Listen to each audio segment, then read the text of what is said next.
sa ngayon po, meron pong niluluto for Ann Curtis and me. So, and then, rom-com or medyo ano po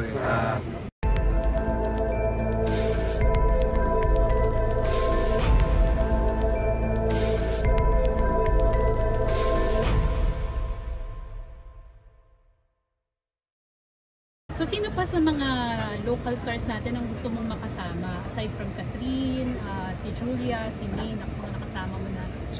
Sa ngayon po, meron pong niluluto for Ann Curtis and me. So, and then, rom-com or medyo ano po drama na futuristic po yung concept. Parang direct Irene din po ito, Irene Villamo. So next year na yan? Parang next year po. Tatapusin lang po ni Ann yung film niya with direct Eric Mati. Ano po, GMA Public Affairs po. Yung napa po yung mapoproduce ng Yes po, pero parang alam, nung nagkausap po kasi kami ni Ann, alam na rin niya eh. So parang ngayon po, yung una-una lang, tinatapos lang po yung ibang mga projects niya. So yun po, tapos yun po, directing also, yung first film po na natapos ko, that's under Viva naman po. Tapos na po, yes, tapos na siya. Tapos na po siya.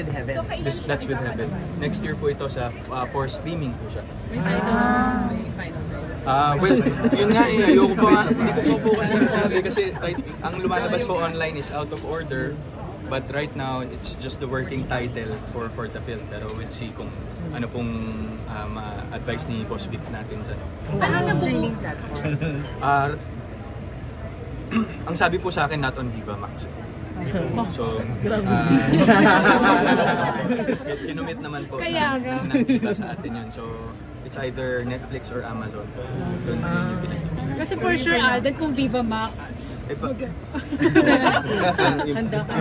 pero paano nabuo yung concept na magsama kayo ni Heaven?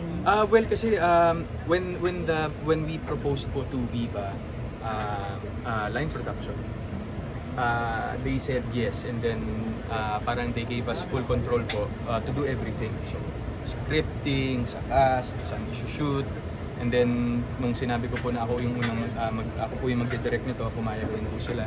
So the story came in first bago po ang cast. So ang sure lang po dun sa role dun sa brainstorming namin was yung role ko po as yung lead po ng film. Then eventually, parang syempre in courtesy naman po with Viva and also GMA, we ask lists of actors na kung pwedeng sino po yung mag-star in sa film. And then, of all the pinagpilian po, parang the team agreed po na I think that we should give Heaven a chance for this film. And true enough po, nung natapos namin yung film, iba rin yung grit niya when it comes to acting eh. May dating at saka, she knows what she's doing. Nung present ko po yung concept sa kanya, the next day, nagulat ako na nung nag-schedule pa lang po kami ng immersion sa QC Hall of Justice, biglang nagkaroon siya ng personal niyang immersion sa San Juan Hall of Justice naman.